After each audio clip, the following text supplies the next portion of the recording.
বিজ্ঞানী ভাতার ঝয়ের অঙ্ক বলছে একটি খেলনার দাম 38 টাকা 48 পয়সা এবং একটি পুতুলের দাম 22 টাকা 35 পয়সা। এরূপ 5টি গাড়ি এবং 8টি পুতুলের দাম একত্রে কত হবে?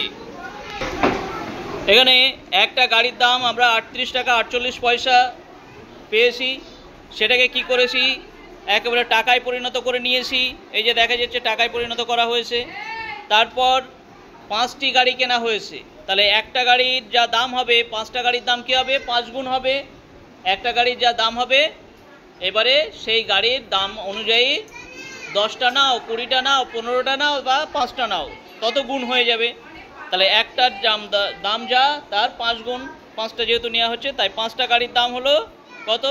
38 টাকা 48 পয়সা গুণ 5। এবারে একটা আমরা ক্যালকুলেশন পেয়েছি। এরপরে বলেছে পুতুলের কথা।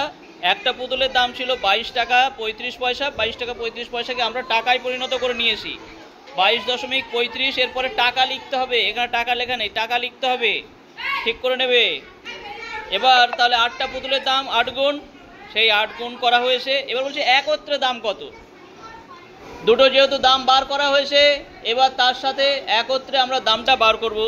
তাহলে একত্রে কি হবে না, 5টা গাড়ি আর 8টি পুতুলের একত্রে দাম হচ্ছে এই দুটো দাম যা হয়েছে মোট, সেই দুটোকে যোগ করে দাও, যোগ করে দিলে এটা পাওয়া যাবে। অতএব উত্তরটা এখন আমরা লিখে নেব, এরূপ 5টি গাড়ি এবং 8টি পুতুলের দাম একত্রে হলো এত টাকা।